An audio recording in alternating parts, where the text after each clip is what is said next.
Salut les gens! Allez, je me suis motivé là, on va faire une petite vidéo en Corée du Sud. J'en avais déjà fait une il y a 4 ans hein, où j'avais passé 5-6 jours à Séoul. Le problème, c'est qu'il y avait plu quasiment toute la semaine, donc j'avais vraiment pas tourné grand chose. Et puis là, du coup, 4 ans après, je vais vous refaire une petite visite avec là, un vlog qui, je pense, sera de meilleure qualité en termes d'image. Et puis peut-être moi avec un petit meilleur acting, j'espère. Bon, le tournage est assez difficile pour cette vidéo parce qu'en fait, depuis que je suis arrivé, il fait quasiment que pleuvoir. Donc c'est galère pour visiter et puis tout simplement pour tourner. Donc là, je profite qu'il y a un petit peu d'éclaircie et qu'il pleut pas pour pouvoir visiter un petit peu. Donc voilà. Alors je vous préviens à l'avance, étant donné que le coréen est très chiant à prononcer et j'ai pas envie de me planter, je vous écrirai le nom des lieux où je suis parce que je suis incapable de vous les prononcer. Et donc là, ici on est donc du coup sur une ancienne porte d'entrée de Séoul. Je crois que c'est pas la seule qui est encore debout, qui certes a été détruite en partie et a été reconstruite. Je vous mets le nom juste ici, tac, sur la vidéo, comme ça vous avez le nom. Et donc c'est avec cette porte qu'on va commencer cette vidéo avec les lieux qu'on aura fait sur Séoul pendant ce temps-là. En tout cas, j'espère que je vais vous faire apprendre quelque chose. Et quand j'aurai des informations historiques, je vais vous raconter les petites anecdotes. Parce que comme vous savez, moi j'aime pas juste visiter et dire bon, cet endroit c'est joli, waouh. J'aime bien aussi, c'est de comprendre l'histoire des lieux à chaque fois. Et puis voilà, et si jamais j'ai des anecdotes que je n'ai pas racontées en vidéo, je vous les rajouterai en texte par-dessus après quelques recherches. Allez, merci à vous. Et puis bonne vidéo pour Séoul. Tchuss.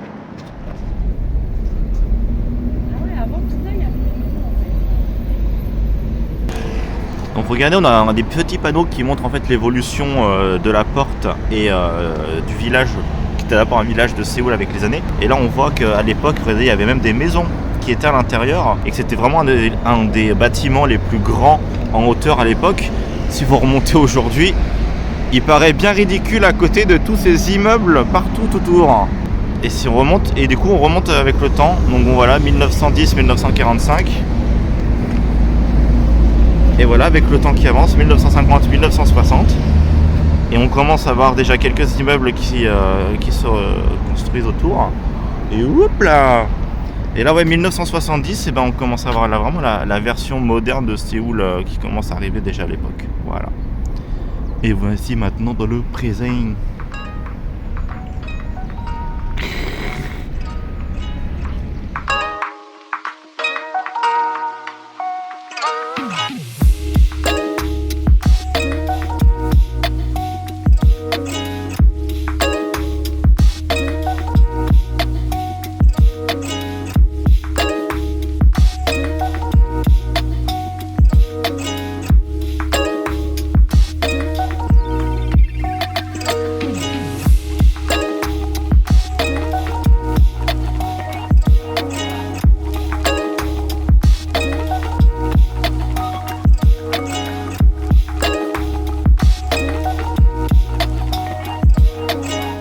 Alors, je suis là dans le palais de insérer le nom dans la vidéo parce que je ne sais pas prononcer le coréen, qui est du coup en face de City Hall. Du coup, l'entrée est pas chère, c'est 1000 won, donc c'est genre 70 centimes d'euros. Du coup, c'est très intéressant parce que j'aime bien pouvoir comparer un petit peu le design, on va dire, l'architecture des temples, si on peut les appeler ainsi, de la Corée, qui sont très différents, proches mais à la fois très différents des temples que nous avons au Japon. Et souvent, en fait, vous remarquerez qu'en fait déjà, par exemple, si on regarde de plus près, la première chose qu'on voit, c'est que c'est très coloré. Il y a beaucoup de peintures très colorées, je pense qu'on le voit pas mal ici. Donc ça, c'est vraiment une grosse différence avec les architectures japonaises. Et aussi, il n'y a pas de porte coulissante. Ils ont un système d'ouverture de porte comme chez nous, hein. Il n'y a pas de porte coulissante. Évidemment, il n'y a pas de tatami non plus, hein. C'est tout en bois. Voilà les gros points de différence structurelle, on va dire, si on compare les Coréens aux Japonais.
주차할 때 줄 맞춰주세요. 한 줄로. 아이네이트 너무 많이 났어요. 마셔야 돼요. 안으로.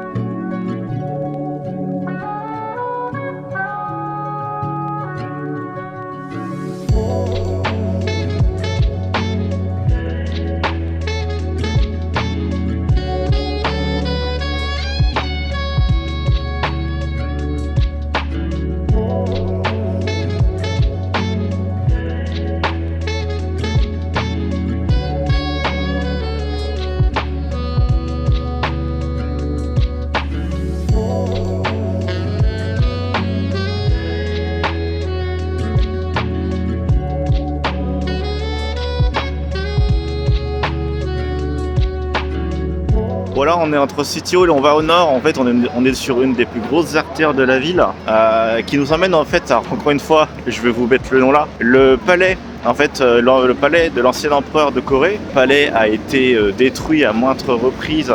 Une première fois, il a été détruit pendant la guerre de Corée. Il a été détruit pendant l'occupation japonaise pendant la Seconde Guerre mondiale. Et en fait, le palais est une reconstitution forcément. Donc il a été redétruit, reconstruit, puis resaccagé, puis remis à neuf. Et donc en fait voilà, vous avez une giga allée géante qui emmène directement jusqu'au palais. Forcément, on est beaucoup de monde, en plus on est un dimanche.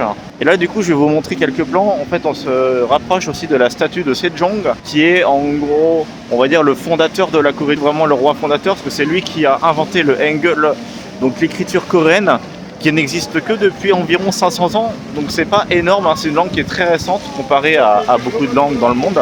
Et puis voilà, j'espère que vous allez profiter.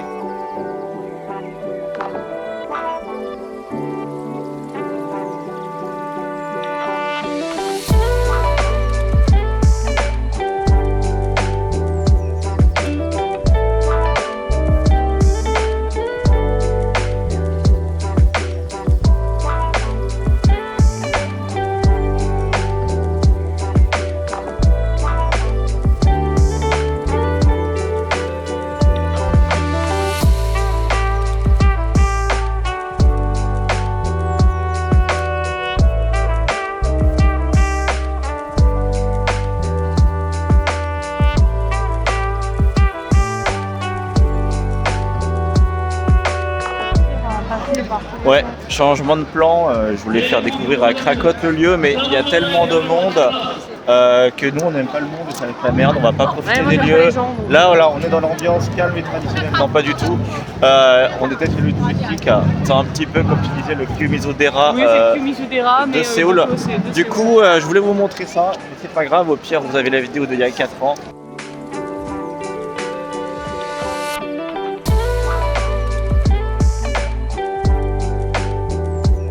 On va changer les plans et aller dans un endroit où on espère il y aura moins de monde. Damn it!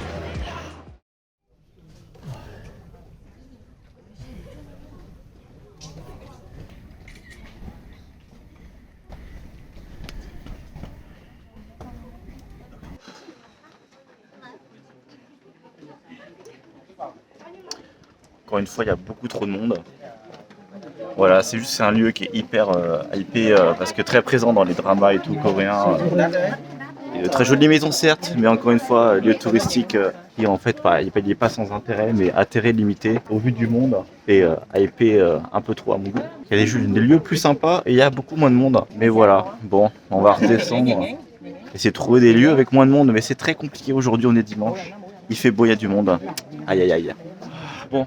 Puis même problème qu'à Kyoto, du coup, les touristes oublient qu'il y a des gens qui habitent ici, forcément. Donc le problème, c'est que il y a des gens qui se prennent en photo devant des portes d'entrée qui sont bruyants et tout. Et ils oublient en fait qu'il y a des gens qui habitent là. Donc il y a beaucoup de manque de respect. Mais j'ai remarqué à peu près la même chose à Kyoto. Bon, on continue. Bon. On va dire que l'après-midi c'est pas passé comme prévu parce qu'il y a vraiment trop de monde de partout. Moi personnellement, et c'est pareil pour Krakot, on a vraiment du mal. Alors, maintenant quand il y a du monde, les lieux hyper touristiques, même s'ils sont super sympas, si y a la foule, on n'est pas hyper fan. Et là, du coup, on a été vous avez vu la rue du village Hanok, pareil, trop de monde. Et pareil, là, du coup, on a regardé. Alors, il n'y a pas trop de monde devant l'entrée, mais on a vu un petit peu dedans, il y a énormément de monde. Du coup, on n'est pas du tout motivé, ce qui fait que tous les lieux que je voulais vous montrer, bah, finalement, on va pas les faire. Donc, je suis vraiment désolé. C'est pas grave, du coup, demain, normalement, on a prévu d'aller monter le mont Namsan. Donc, en gros, si vous ne saviez pas, Séoul, il y a une montagne en plein milieu de la ville. Et du coup, ça vous permet en fait de grimper, d'avoir une vue sur toute la ville. Donc, on va se motiver demain pour grimper tout ça. On espère qu'il n'y aura pas trop de monde. On sera lundi, j'espère que ça ira. Le mont Namsan, mais pour nous, ça sera le lendemain. Allez, tchuss!